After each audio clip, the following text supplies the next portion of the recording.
Help करता है, जिससे आपके ट्रेडिंग रिजल्ट्स और भी प्रिसाइज हो सकते हैं। So basically today we are going to discuss कि शार्प टर्न एंट्री क्या है एंड इसे कैसे आइडेंटिफाई करना है। Then higher time frame buyers के साथ शार्प टर्न को कैसे अलाइन करके एक सॉलिड ट्रेडिंग सेटअप हम क्रिएट कर सकते हैं। उसके बाद टॉप डाउन अप्रोच के साथ हम टाइम फ्रेम अलाइनमेंट कैसे करें and then finally risk management कैसे हमें करना है। तो बिना किसी देरी के चलिए शुरू करते हैं। सो बेसिकली शार्प टर्न एक ऐसा पॉइंट होता है जहां प्राइस अपने डायरेक्शन में सडन रिवर्सल करता है, मोस्टली लिक्विडिटी ग्रैब होने के बाद एंड फेयर वैल्यू गैप के साथ। प्राइस एक फेयर वैल्यू गैप के साथ higher time frame PD array पर इन होता है for the manipulation of retail trader, then opposite direction पर एक new fair value gap create करके आउट होता है to show the real intention of the market.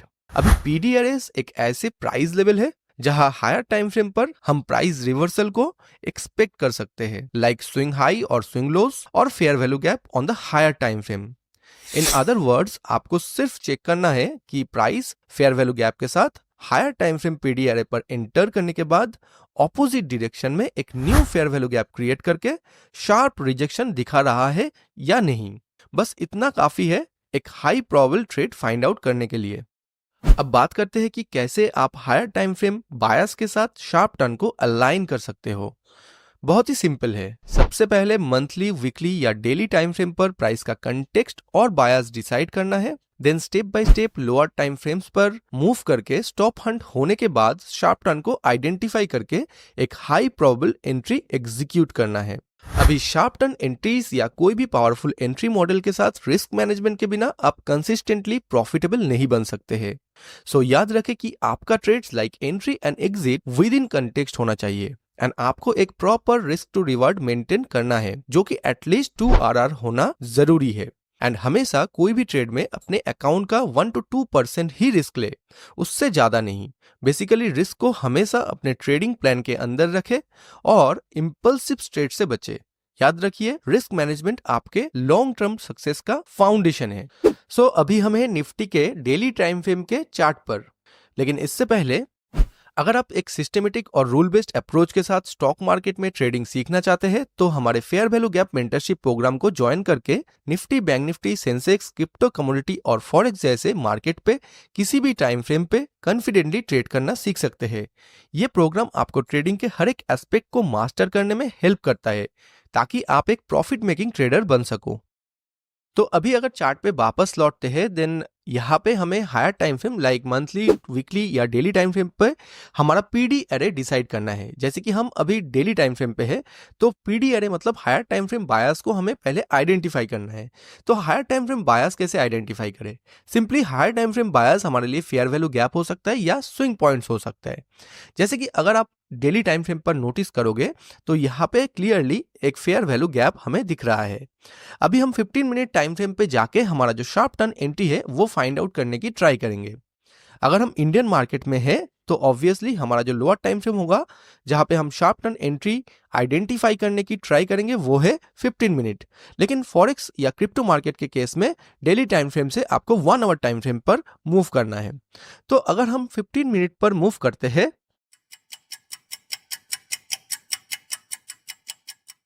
तो 15 मिनट टाइम फ्रेम पे मूव करने के बाद यहाँ पे अगर थोड़ा सा आपको जूम इन करके दिखाया जाए तो यहाँ पे आपको क्लियरली दिख रहा है कि मार्केट ने ये जो डेली का पीडी एरे था इस लेवल पे अप्रोच करने से पहले यहाँ पे एक छोटा सा फेयर वैल्यू गैप क्रिएट किया। ठीक है, यहाँ पे इस लेवल पे मार्केट ने एक bullish fair value gap create किया। जब market higher time frame PD array यानी कि डेली फेयर वैल्यू गैप को अप्रोच कर रहा है, तब हायर साइड पे रिटेलर्स को मैनिपुलेट करने के लिए एक bullish fair value gap create किया है, जिसको मैंने ब्लू कलर से मार्क किया है। देन मार्केट तुरंत ही एक लिक्विडिटी ग्रैब होने के बाद यहाँ पे देखिए मार्केट ने लिक्विडिटी ग्रैब किया इस लेवल पे। ठीक है, इस लेवल पे लिक्विडिटी ग्रैब होने के बाद मार्केट ने क्या किया, क्विकली ऑपोजिट डायरेक्शन में हमारा फेयर वैल्यू गैप क्रिएट किया। ये हमारे लिए एक बियरिश फेयर वैल्यू गैप है। तो इसी बियरिश फेयर वैल्यू गैप में आपको एंट्री लेना है, लेकिन एंट्री लेने से पहले आपको यह भी देखना है जो आपका एक्सपेंशन कैंडल है वो एक अच्छा खासा एक्सपेंशन कैंडल होना चाहिए। फेयर वैल्यू गैप एक 3 कैंडल पैटर्न है जैसे कि आपको ऑलरेडी पता है, फिर भी आपको फेयर वैल्यू गैप के बारे में और भी डिटेल में जानने के लिए ये वाला वीडियो जरूर देखना है। जैसे कि ये फर्स्ट कैंडल, ये सेकंड कैंडल यानी ये थर्ड कैंडल, एंड ये जो सेकंड कैंडल है हमारा एक स्ट्रॉन्ग एक्सपेंशन कैंडल होना चाहिए। तो ऑब्वियसली यहाँ पे एक स्ट्रॉन्ग कैंडल हमें दिख रहा है जो मिड कैंडल है। देन हम इसमें जो fair value gap lower time frame यानी कि 15 मिनट पे क्रिएट हुआ है, यहाँ पे डायरेक्ट एंट्री ले सकते हैं। अभी एंट्री लेने के बाद हमें रिस्क रिवॉर्ड कैसे मेंटेन करना है। ऑब्वियसली बात है कि डेली टाइम फ्रेम का जो लो था वो हमारे लिए मैक्सिमम टारगेट हो सकता है, लेकिन हमें उतना भी ज्यादा टारगेट नहीं चाहिए, क्योंकि हमें अपना जो मिनिमम रिस्क रिवार्ड है 1:2 या 1:3 मेंटेन करके चलना है। सो अगर हम यहाँ से एंट्री लेने की ट्राई करें तो ऑब्वियसली ये जो फेयर वैल्यू गैप है इसके ऊपर ही हमारा एंट्री हो जाएगा, एंड स्टॉप लॉस ये बॉडी तक हम रखेंगे। आप चाहे तो वीक तक भी रख सकते हैं। एंड हमारा टारगेट क्या है 1:2 या 1:3। तो ये जो लो पॉइंट्स दिख रहे हैं तो यहाँ तक ही हम टारगेट रख सकते हैं। बहुत ही सेफ टारगेट होगा हमारे लिए, जो कि 1:2.7 से भी ज्यादा हमें टारगेट यहाँ पे देखने को मिल रहा है। तो ऑब्वियसली ये ट्रेड को अगर हम देखें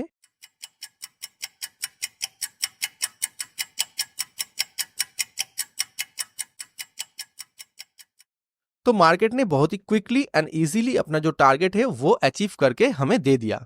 तो ऐसे ही आपको शार्प टर्न एंट्री लेना है, जहां पे पहले हमें अपना हायर टाइम फ्रेम बायस डिसाइड करना है, जैसे कि फेयर वैल्यू गैप या swing high and low, and उसके बाद लोअर टाइम फ्रेम पे जाके एक स्टॉप हंट होने के बाद हमें शार्प टर्न एंट्री देखना है। शार्प टर्न एंट्री का मतलब क्या है, हायर टाइम फ्रेम पीडीआरए जो था, मतलब डेली का जो पीडीआरए था हमारे पास जो कि फेयर वैल्यू गैप है, वहां पे एक फेयर वैल्यू गैप के साथ प्राइस अप्रोच करेगा एंड एक न्यू फेयर वैल्यू गैप के साथ प्राइस वहां से रिजेक्ट करेगा। तो वहां पे ही हमारा एंट्री एक्टिवेट हो जाएगा, एंड जो एक्सपेंशन कैंडल है, जो मिड कैंडल है, वो एक स्ट्रॉन्ग कैंडल होना चाहिए। बस इतना सा ही रूल आपको याद रखना है। सिमिलरली अगर हम एसबीआई के चार्ट को देखें डेली टाइम फ्रेम पर, तो यहाँ पे क्लियरली हमें फेयर वैल्यू गैप बनते हुए दिख रहा है। ये हमारे पास डेली टाइम फ्रेम का फेयर वैल्यू गैप है, जो कि as a higher time frame bias काम कर सकता है। मतलब एक कंटेक्स्ट है जहां से हम ट्रेड लेने के लिए सोच सकते हैं। अभी यहाँ पे अगर हम ट्रेड लेंगे तो ऑब्वियसली हमारा जो ड्रॉ ऑन लिक्विडिटी होगा, मतलब मैक्सिमम टारगेट होगा हायर टाइम फ्रेम के हिसाब से, वो ये हाई होगा। ठीक है, तो मतलब ये जो फेयर वैल्यू गैप है एंड ये जो हाई है, ये एरिया को ही हम कंटेक्स्ट बोलते हैं। मतलब हमारा जो एंट्री है वो कंटेक्स्ट एरिया के अंदर ही हमें एग्जीक्यूट करना है। तो अगर हम नेक्स्ट कैंडल देखेंगे तो नेक्स्ट कैंडल ने यहाँ पे फेयर वैल्यू गैप को अप्रोच किया है हायर टाइम फ्रेम पर। इसी सेम चीज को अगर आप 15 मिनट पे जाके देखोगे तो 15 मिनट पे आपको क्लियरली कुछ भी ऐसा नहीं दिख रहा है जहां से प्राइस अपना जो शार्प टर्न है वो क्रिएट किया है। तो ऐसे केसेस में आपको क्या करना है, सिंपली ये जो लो है, मतलब ये हायर टाइम फ्रेम का कैंडल अगर आप देखोगे तो ये डेली कैंडल का लो क्रिएट हुआ है यहाँ पे। तो ये जो लो है, इस लो के स्विप होने का आपको वेट करना है। देन आपका जो हायर टाइम फ्रेम बायस है यहाँ तक आपको एज ए टारगेट के लिए सोचना है। तो अगर हम इसे 15 मिनट पे जाके फिर से देखते हैं, एंड ये जो लो है, ये लो स्वीप होने के बाद हमें देखना होगा कि शार्प टर्न क्रिएट हो रहा है कि नहीं। तो अगर हम देखें तो यहाँ पे आप क्लियरली देख सकते हो कि मार्केट ने ये जो प्रीवियस लो था इसको मार्केट ने स्वीप कर दिया। ठीक है, इसको और भी अच्छे से समझाऊं तो ये जो लो था, मतलब डेली टाइम फ्रेम का जो लो था, इसको मार्केट ने स्वीप किया, एंड स्वीप करने के बाद क्लियरली यहाँ पे शार्प टर्न क्रिएट किया। कैसे? क्योंकि प्राइस ने यहाँ पे एक bearish fair value gap create किया। आपको सही से दिखाऊं तो इसको मैं रेड कलर कर देता हूं ताकि आपको सही से समझ में आए। ये एक बियरिश फेयर वैल्यू गैप है एंड यहाँ पे एक बुलिश फेयर वैल्यू गैप है। ठीक है, ये हमारे पास एक बुलिश फेयर वैल्यू गैप बन गया। तो एक bearish fair value gap higher time frame PDRA पे एंटर किया, जैसे कि डेली का फेयर वैल्यू गैप था एंड प्रीवियस डे कैंडल का लो भी था। तो दोनों को ही मार्केट ने जब स्वीप किया तो हमारे पास क्या था, एक डेली का fair value gap and previous day का लो, दोनों ही एज ए पीडीआरए हमारे पास काम कर सकता है। एंड ये जो पीडीआरए था, मतलब फेयर वैल्यू गैप एंड जो डेली का लो था प्रीवियस डे का, उन दोनों पीडीआरए को अप्रोच करने के बाद प्राइस ने यहाँ पे एक bearish fair value gap then एक स्ट्रॉन्ग एक्सपेंशन कैंडल के साथ bullish fair value gap create किया। मतलब यहाँ पे मार्केट ने स्टॉप हंट किया, उसके बाद एक bearish fair value gap and एक bullish fair value gap, and जो bullish fair value gap create हुआ है उसका जो मिड कैंडल है वो एक स्ट्रॉन्ग एक्सपेंशन कैंडल होना चाहिए, जैसे कि मैंने बोला। तो यहाँ से हम क्लियरली एंट्री ले सकते थे। तो यहाँ पे अगर एंट्री लेते तो यहाँ पे फेयर वैल्यू गैप के ऊपर एंट्री होता। इस कैंडल के जो बॉडी है यहाँ पे हम स्टॉप लॉस रखते हैं या फिर वीक पे भी रख सकते हैं, वो स्टॉप लॉस साइज के ऊपर डिपेंड करता है। एंड टारगेट हम मैक्सिमम यहाँ तक रख सकते हैं एंड या फिर 1:2 तक भी रख सकते हैं, जो कि हमें यहाँ पे मिल रहा है 1:2।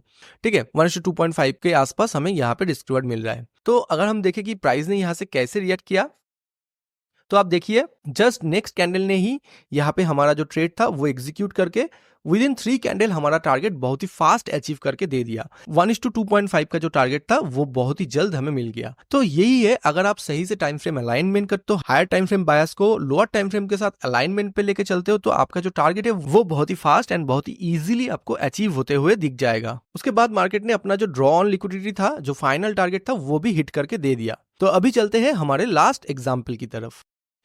यहाँ पे डेली टाइम फ्रेम पर अगर सिल्वर के चार्ट को ऑब्जर्व करें तो यहाँ पे क्लियरली हमें दिख रहा है कि मार्केट ने ये जो स्विंग लो था इसको अप्रोच किया। ठीक है, यहाँ पे ये स्विंग लो था एंड यहाँ पे ये वाला स्विंग लो था। दोनों पीडी एरे पे मार्केट अप्रोच करने के बाद ऑब्वियसली हमें यहाँ से बुलिश ट्रेड फाइंड आउट करना है, मतलब शार्प टर्न बुलिश एंट्री के लिए ढूंढना है। लेकिन एक चीज और भी आपको नोटिस करना है कि इसका मैक्सिमम टारगेट यहाँ तक ही हो सकता है कि यहाँ पे एक बियरिश फेयर वैल्यू गैप भी है। मतलब अगर हम यहाँ पे bullish sharp turn find out करने की ट्राई करें तो इसके टारगेट के लिए हमारे पास ज्यादा स्पेस नहीं है।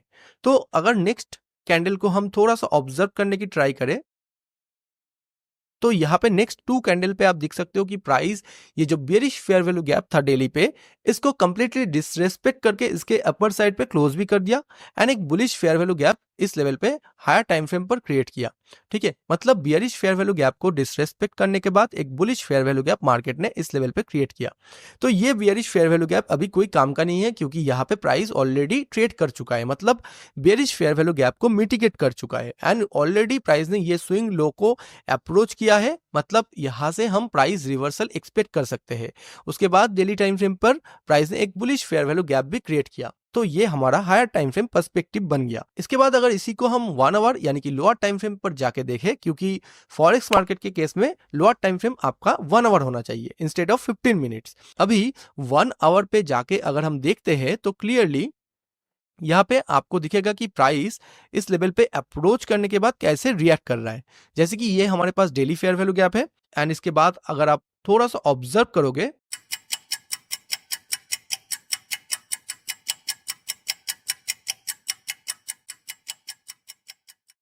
तो इस लेवल पे आप देख सकते हो कि प्राइस ने एक bearish fair value gap lower time frame यानी कि 1 आवर पे क्रिएट किया। एक छोटा सा बियरिश फेयर वैल्यू गैप यहाँ पे क्रिएट हुआ। ठीक है, ये बियरिश फेयर वैल्यू गैप है हमारे पास एंड एक बुलिश फेयर वैल्यू गैप भी प्राइस ने एक स्ट्रॉन्ग एक्सपेंशन कैंडल के साथ इस लेवल पे क्रिएट किया। ठीक है, ये बुलिश फेयर वैल्यू गैप हमारे पास है। तो ऑलरेडी यहाँ पे शार्प टर्न एंट्री क्रिएट हो चुका है क्योंकि एक बुलिश फेयर वैल्यू गैप जो कि मैनिपुलेट करने के लिए क्रिएट हुआ है, तो यहाँ पे क्रिएट हुआ एक bearish fair value gap and एक बुलिश फेयर वैल्यू गैप जो कि मार्केट का रियल इंटेंशन शो कर रहा है वो यहाँ पे क्रिएट हुआ। तो यहाँ से हम क्लियरली अपना एंट्री रख सकते हैं। तो यहाँ पे इस फेयर वैल्यू गैप के अंदर हम एंट्री रख सकते हैं। एक तो एंट्री हमारा यहाँ पे होगा, मतलब एसएल यहाँ पे होगा एंड एंट्री यहाँ पे होगा एंड टारगेट हमारा मैक्सिमम ये स्विंग हाई तक हम टारगेट ले सकते हैं। एंड दूसरा एंट्री कहाँ पे होगा? दूसरा एंट्री देखिए, ये जो ऑर्डर ब्लॉक है हमारे साथ ओवरलैप कर रहा है फेयर वैल्यू गैप के साथ, ये ऑर्डर ब्लॉक पे भी आप एंट्री ले सकते हो क्योंकि ये order block as a extra confirmation की तरह काम कर रहा है क्योंकि ये फेयर वैल्यू गैप के साथ ये जो 1 आवर का फेयर वैल्यू गैप क्रिएट हुआ है ऑपोजिट डायरेक्शन में, मतलब higher time frame fair value gap को रिजेक्ट करते हुए जो फेयर वैल्यू गैप क्रिएट हुआ है उसी फेयर वैल्यू गैप के साथ एक ऑर्डर ब्लॉक ओवरलैप भी करते हुए हमें दिख रहा है। तो यहाँ पे भी हम एंट्री ले सकते हैं। तो ऑलरेडी हम 2 तरीके का एंट्री यहाँ पे ले सकते हैं, एक ऑर्डर ब्लॉक से, एक डायरेक्टली फेयर वैल्यू गैप से। 2 एंट्री में यहाँ पे आपको 1:5 के आसपास रिस्क रिवार्ड मिल रहा है यानी यहाँ पे आपको 1:3 के आसपास रिस्क रिवार्ड मिल रहा है। तो ऑलरेडी आप इतना ज्यादा रिस्क रिवार्ड की जरूरत नहीं है, तो आप 1:2 रख सकते हो एंड यहाँ पे आप थोड़ा सा 1:3 के आसपास रख सकते हो। तो यहाँ पे जैसे कि आपको 1:3.6 का रिस्क रिवार्ड देखने को मिल रहा है। तो आप देखिए प्राइस यहाँ से कैसे रिएक्ट कर रहा है।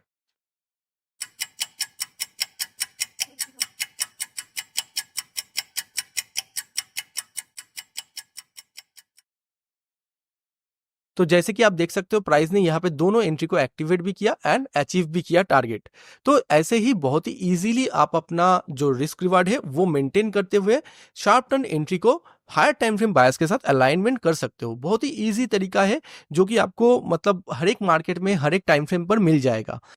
एंड साथ ही में आप ये भी देख सकते हो कि जो हमारा फाइनल टारगेट था, मतलब फाइनल ड्रॉ ऑन लिक्विडिटी था, इसको भी मार्केट ने हिट करके दे दिया। मतलब फाइनली आप अगर यहाँ तक भी रखते अपना जो टारगेट है 1:3, 1:5 के आसपास भी आपको रिस्क रिवर्ट देखने को मिल जाता। फिर भी मेरा मानना यही है कि 1:2 is more than enough to be a profitable trader. तो आपको कैसे टाइम फ्रेम अलाइनमेंट करना है वो एक कॉम्बिनेशन मैंने तो दिखा दिया। और भी ज्यादा जानने के लिए आप हमारे फेयर वैल्यू गैप मेंटरशिप को जरूर ज्वाइन करना।